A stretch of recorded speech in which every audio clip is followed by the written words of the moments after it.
Located on 225 acres in Garden City, Long Island, Nassau Community College, a member of the State University of New York system, has close to 20,000 students attend the school each year. The college mascot is Leo the Lion, and these are his stories of the school's absolute best and brightest who have graduated over the past 50-plus years. Let's catch up together as the Alumni Association of Nassau Community College proudly presents Lion Tales, a Nassau Community College Foundation production on the voice of Nassau Community College, 90.3 WHPC. Welcome to Lion Tales, powered by the Nassau Community College Foundation. My name is Aurora Workman. I am the president of Nassau Community College Alumni Association. I'm here with my friend and co-host, Dr. Lynnda Nadien, a proud graduate of NCC, and together we'll share stories that will inspire, uplift, and often amuse you. Each week, Aurora and I will introduce you to alumni of Nassau Community College interested in sharing their experience here at NCC, along with the secrets to their success. Before we do anything else, we want to say congratulations to NCC alum Scott Schoen, publisher of the Long Island Business News, on his Achievement Award presented by the Nassau Community College Foundation. It's a well-deserved honor and proof that with an education from Nassau, the sky is the limit. And we would appreciate all alums to send in any good news, any good of the order, so that we can allow everyone to know how great NCC alums are. Today's guest is a business leader, husband, father, radio show host, comic book superhero, horror film enthusiast, and very, very proud graduate of Nassau Community College. Although he hasn't joined the Alumni Association just yet, we hope that changes after today's show. The Assistant Vice President of Business Services for NEFCU.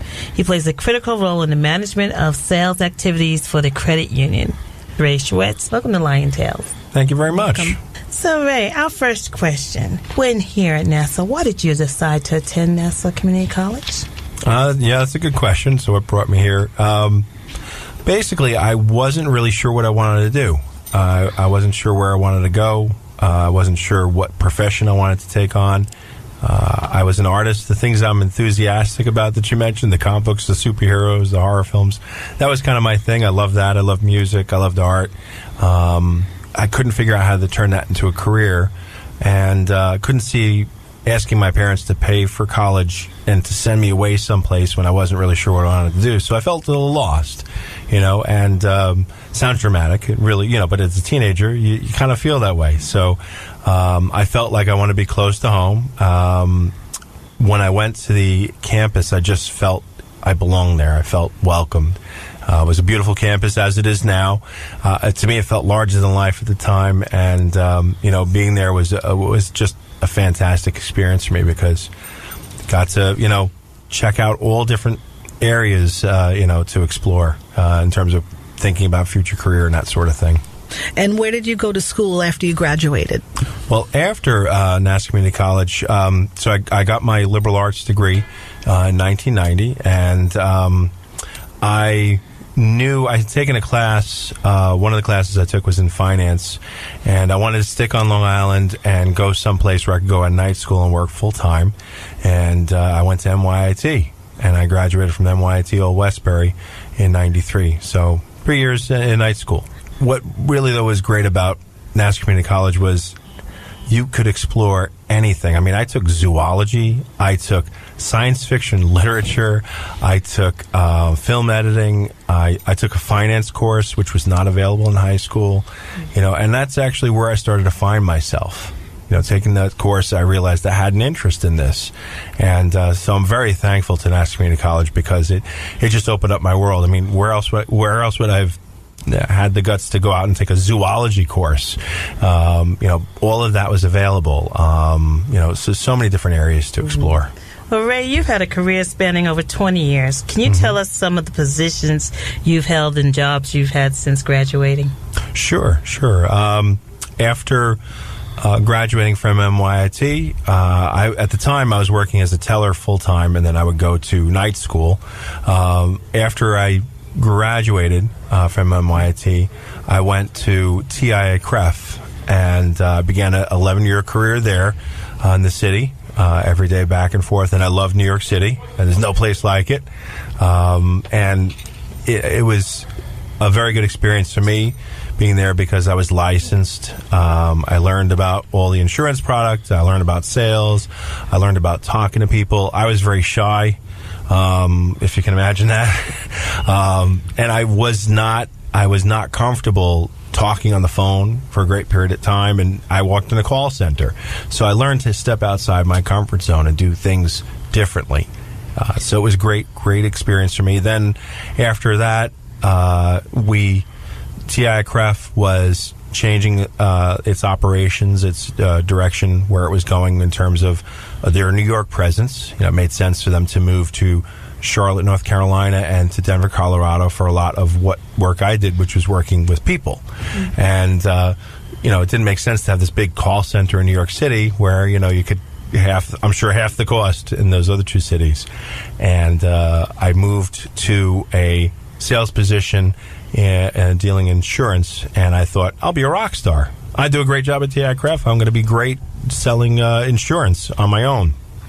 What I didn't realize was that there's a big difference between working with someone's portfolio. So you have a bunch of people who have pensions with TICREF, and you're working with them, and you're cross-selling them, and you're helping them.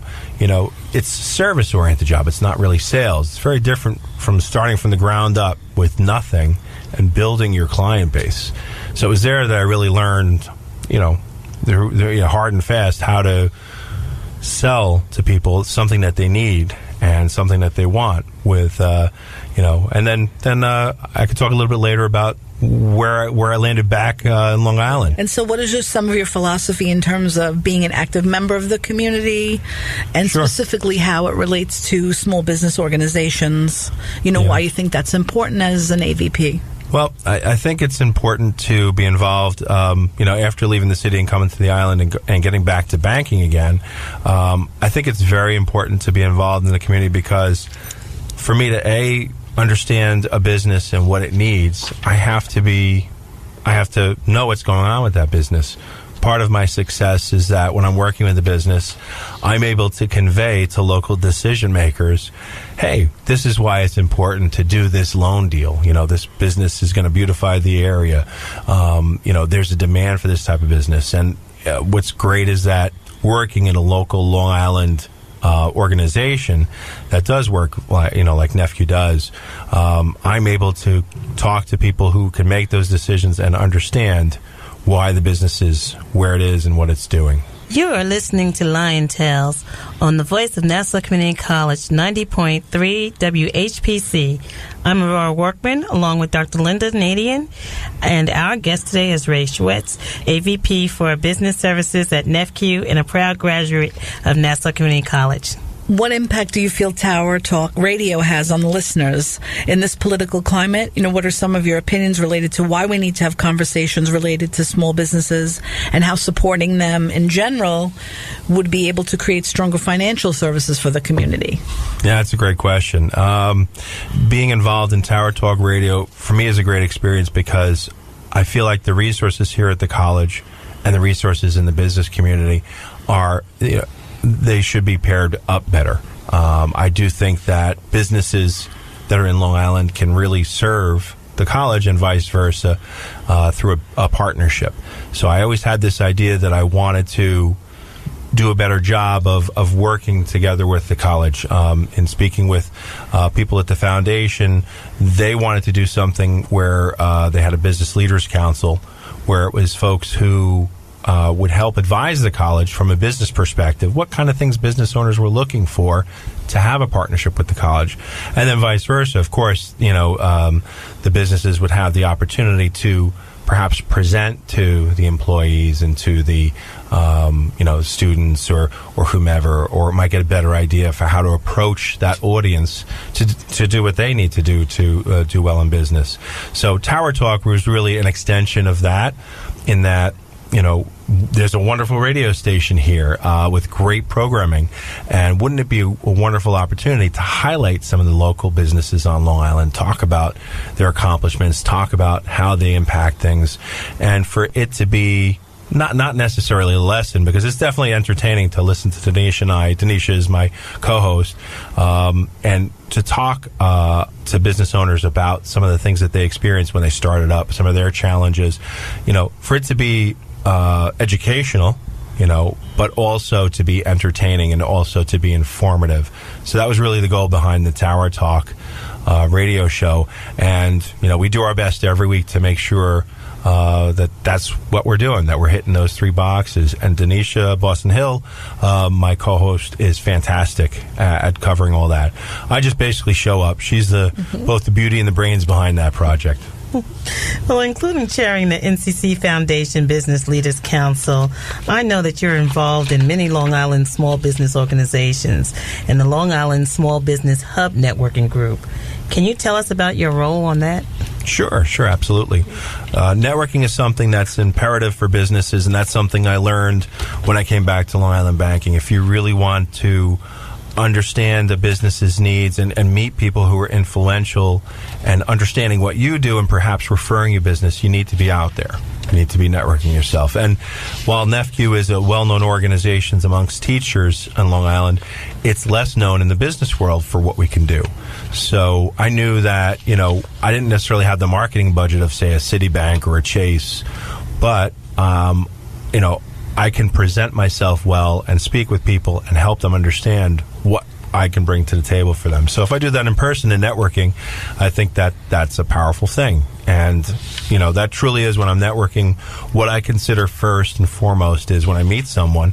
So if I meet you, Aurora, out in the business world, I say, all right, well, what is it that Aurora is looking for? What does Aurora need? And how can I help Aurora? My focus is not on my next sale. It's about truly how I can help someone, and once people understand that and they understand what resources you bring to the table, they can refer your business and vice versa. And what are some of the resources that NEFCU can provide to, regular members of the community, not just educators, because I think sometimes Nassau educators, they think it's only for teachers and or professionals in that field. Yeah, and that's one of the chief challenges still nowadays, is that folks will think of credit unions when it comes to car loans. Many of the people that I bump into in the Long Island community, they know us through their experience in getting a car, and I have NEFCU membership as a result. That's great. There's lots of other things that come with that NEFCU membership, and you should definitely explore it. And in terms of I'm not sure if I'm answering your question correctly. I think credit unions versus a regular bank, there's a lot of advertising in terms of why you should choose a credit union over a bank, or the options that it might provide you as a customer. Yeah, and basically the thing is, the credit unions of the world can bring you the same products and services a bank can. The differentiating factor is that you're dealing with local decision makers who can actually understand your needs. They're not packaging things and sending it off to an underwriter out of state or out of the country, where then it becomes perhaps more difficult to do a deal. The credit union is a business that, for the average person, look, they're in business to serve you. They're not in business to serve a shareholder. So if I worked at a commercial bank, I won't name names because I'm not looking to slander anyone. Commercial banks have their place certainly in in our economy. They're a necessary thing. They're very necessary. The credit union, the differentiator that they offer to the average person is that when I'm working to do something for the person, I'm working for the member, not that shareholder. The member is the shareholder in the organization. So our mission is to provide them with tools for success, for their financial success.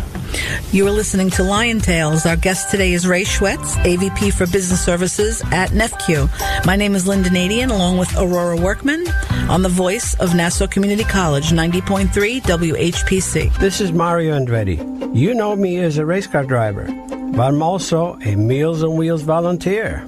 I've raced against the sport's biggest personalities, but I've never met more vibrant, amazing people than the seniors served by Meals on Wheels. As a volunteer, you deliver a hot, nutritious meal and a friendly hello to someone just like your mother, grandfather, or next-door neighbor.